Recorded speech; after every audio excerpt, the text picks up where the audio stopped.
Welcome back to the ESR. I am currently being joined by Burnsoff from AR. Burns, how you doing today? Pretty good. How you doing? Pretty good, man. You know, we just recapped some of your guys' games from yesterday.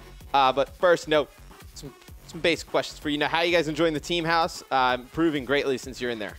Yeah, since me, Fire, and Anticity have been down here, we've been playing a lot better, at least online. I'm hoping, we can take the things that we've learned while being down here and execute it on land as well. But so far, our host advantage down here has been really helping us. And I don't know, the difference between the host and off host is kind of like drastic, but we're hoping we can take every respawn we, have on host down here. So. Yeah, I believe you guys are the away team, though. For the rest of your games remaining in the season, you guys got a match against Denal tomorrow at 7, and then TK at 8:30. Going into tomorrow's matchups, let's talk about those real quick. What's your kind of mindset going in? Obviously, I think both those matchups are huge. Denal, they've already clinched. That one might not be as difficult, but TK definitely sitting on the bubble right there. Yeah, there's I guess maybe 5 teams that are kind of in the bubble right now, but it's kind of a weird situation because we have to rely on 2 other teams to kind of do poorly tonight to see how we stand on Friday. Obviously, I'm going hard in whatever match, whether we can't qualify or can qualify, but we need Justice to lose both games tonight, and then we need Rise to lose both games as well or go 1-1 because they beat us in map count and head-to-head. So we'll see how things plan out, but we should kind of know where we stand or how our chances are after tonight. Definitely rooting against Justice a little bit tonight. We'll talk about that Justice match last night a little bit. First map, Hardpoint, you went 46-28. Now, you've been playing a lot better lately. Me and Ben were talking about, this was kind of like your first game on the scene. We'd probably think you'd be on, top 4 or 5 team, trying to, shed that Barnes a little bit attitude people have. Yeah. How your play on Advanced Warfare? Just tell us a little bit about it now, how it's improved greatly. Well, I feel like, not trying to go on too long of a story, but I feel like Ghost was like the first game that I kind of got into the scene fully and started placing top 8 consistently besides champs and such. And I think I've taken everything that I've learned mentally and the way that I play and grind every day and kind of turn that into my play style into Advanced Warfare. I truly think that this will be my best game, whether it's online or not. Even on LAN, I feel pretty consistent, and I feel like I can do my job for my team to win. But yeah, just like you said, even though I think I was host that game though. Nah, it's fine. It's fine. I think we caught another game where you using the IMR on host, and yeah, Sensor was not happy about that. The little bit about, you guys had 2 team changes, if not mistaken. Anticity joined on, and Wheats. How have they both fit in with you and BL Fire so far throughout all season 1? I just wish we would have had this team from the start, is all I can say. Vaughn, we picked up Vaughn because he was kind of like our only option, and we had teamed with him before. And I love Vaughn to death. He's actually going to be coming back in the next few months or so, but for whatever reason, we just weren't playing well with him, even though he was a great player and playing fine. We just didn't mesh well. And with Miyagi, he's a great player as well. Really good S&D player, clutches almost like every single 1v1, but we just didn't have the vibes. The vibes just weren't clicking, and I'm all about having good vibes on the team. It's all about vibes as a team. Yeah. I think it's, people don't realize that it's almost more important for everybody to get along than everybody be the best player. So going into that game number 5 last night against Justice. Justice, pretty weak S&D team, but I don't even know if you probably know that. But up until that point, you had never beaten Justice in S&D in the COD League. You guys reset the routers a little bit. I saw that before. You guys change anything up strategy-wise going into that game number 5? Actually, we did. Biolab is kind of one of our weaker maps, and we tried to play a little bit slower, play more for picks, and it kind of went into our favor. Apathy's host, I don't know, it's just crazy. Online Call of Duty is just a crazy thing because when, I don't know if you guys got this stat or not either, but the past 2 times we played them, besides that game 5, whoever host won that map. So me and Apathy were kind of joking around and calling it host wars because every time we hosted, we won. Every time they hosted, they won. And fortunately, we took the game 5 on their host when they hosted that Biolab search. So it just ended up working out in our favor. Right, and BL Fire actually played huge on that map. Had one of the worst KDs in the COD League. Pretty much through season 1. I think he's third to last. But since getting into the house, been playing a lot better. Stuck it out with him throughout this season 1. Talk to me a little about how his play's improved since being in the house. Our team was really dominant when it was 4 bows. And I felt like he played a lot better as a bow player when that was going on, just because the game was a little bit slower. As the ASM1 got upgraded and such, we kind of had like this month of where we didn't know who was playing what play style. And we were also going through so many different roster changes that we were, forcing people to play like different roles. So it kind of became like an uncomfort, thing for some people. But we learned that he dominates with a sub, so we had him switch to a submachine gun for respawn game types, and he's been playing a lot better lately.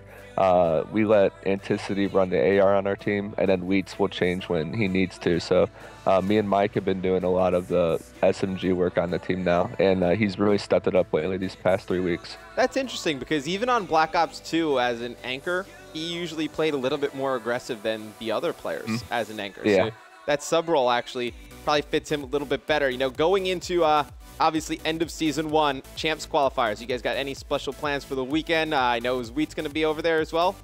Wheats will not be here, but he does live almost, correct my geography, but I believe Louisiana is a state away. If you're looking, if you're, well, depending on which way you're facing. Yeah. He's about a state away.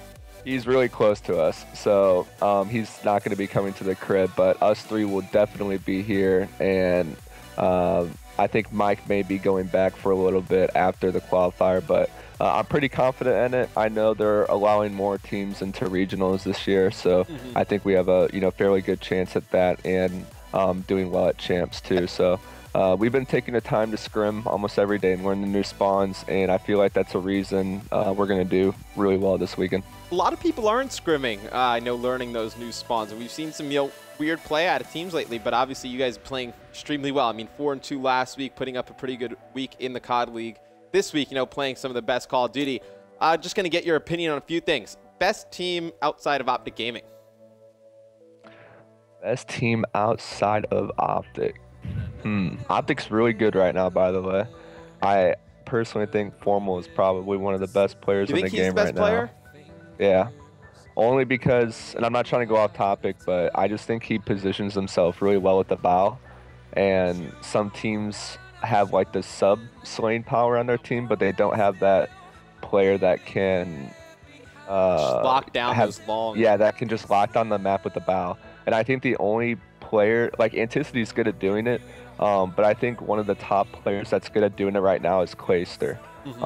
So I may have to go with Denial. I'd probably go with Denial right now, but all these teams are just going through so many roster changes right now that I can't really tell who's going to be good and bad. I mean, some players don't even have a team right now for this weekend. It's kind of sad in a sense. So it's crazy to think about. Something also a lot of people were talking about in the chat before. FaZe, you think they go into the qualifiers with Aches? You think they go in with Ricky? A lot of people have been saying they play with Ricky. What do you think happens there?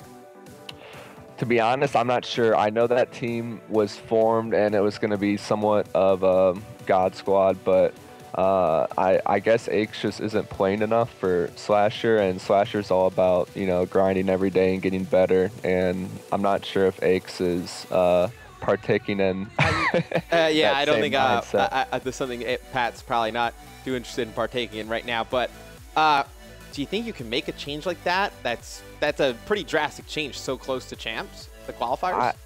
I don't think they're not judging that he's going to perform on LAN, because obviously, Pat performs on LAN every time he needs to, but I think it's just a thing of they're wanting to get better, and they just possibly don't see them winning a championship with, you know, even the new spawns. Like, it's a completely new game, and if you're not playing the game, then you're going to be behind. And I'm sure Pat knows that as well. So, right. Definitely seen more teams scrimming lately. Yeah, they might be better off playing with. I think their roster right now is Parasite, Ricky, him. They're looking for one, possibly. So that would leave an Enable. What would, you know, I think there's Bose out there. There's Mochilla, Classic. When we scrimmed them, they were playing with Perplexed. Perplexed, right? I saw, you know, Perplexed was playing with Legal and Fears, so that would leave them looking for 2 as well. I don't understand, you know, why wouldn't like Bose and Ricky commit to Legal and Fears? They've been playing so good in the league. To be honest, I don't understand. Over the past 3 weeks, I mean, you kind of know the type of guy Bose is, but he's always been like subtweeting about Ricky, kind of like funny jokes between them two. And you would kind of think that they're like the duo, and I guess Ricky just bailed on him last minute. I think a lot of these teams or players were just, it might sound bad, but it's just the way our community is. They almost get like too greedy to play with players they want to play with, that they don't secure a backup plan or look at other options, you know? So if that one player or team doesn't work out, then they're basically screwed. But players and teams right now that are looking for teams are like Mochilla, Classic. I'm sure Legal and Fears are looking for something. Bose, and who knows about like Vex. And you know, those types of players. But I'm sure a group of those 7 or 8 will probably combine and make pickup teams, but they're probably just seeking out their best options still right now. Then one of my last questions, you know, obviously champs 18 plus. Some of those under 18 players were allowed to play. How different do you think all these rosters are? I would gotta believe, you know, Hugh and TJ Haley would be on some of the better teams. 100%. It would be. I'm actually glad it's 18 plus because there's just so many. It's not like there's so many upcoming players coming up. There's a lot of players that have unexpected talent that I think like a lot of pros don't really take into consider. Obviously, there's a lot of online warriors, but you know, over time, those players will place, you know, like 16th or 18th over time, and then they finally break into the top 8 bubble. So there's just a lot of, you know, really good amateurs out there right now. And they just do some crazy things online. That's all I can say. Yeah, I mean, I've seen Puke do some stuff online that just kind of has me and Ben just, they're just completely just mind blown. But Burns, thanks for joining us today. You know, where can all the people out here in the chat find you and find all of your gameplay and AR's gameplay as well?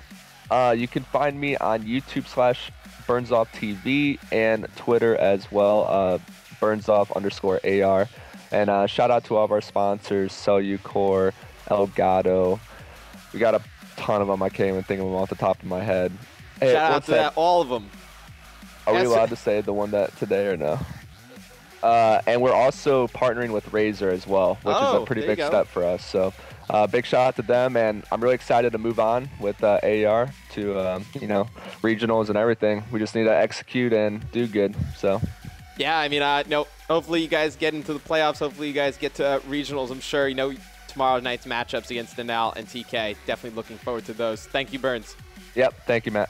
All right, now, right after this quick commercial break, guys, we're going to go into our power rankings. So, you know, Max, he probably will be joining us. If not, I'll start it without him, then we can catch up with him and talk. But power rankings basically know who's been hot recently in the league and in the 2Ks and 5Ks. So stay tuned. We're going to have the first ever COD power rankings coming up next.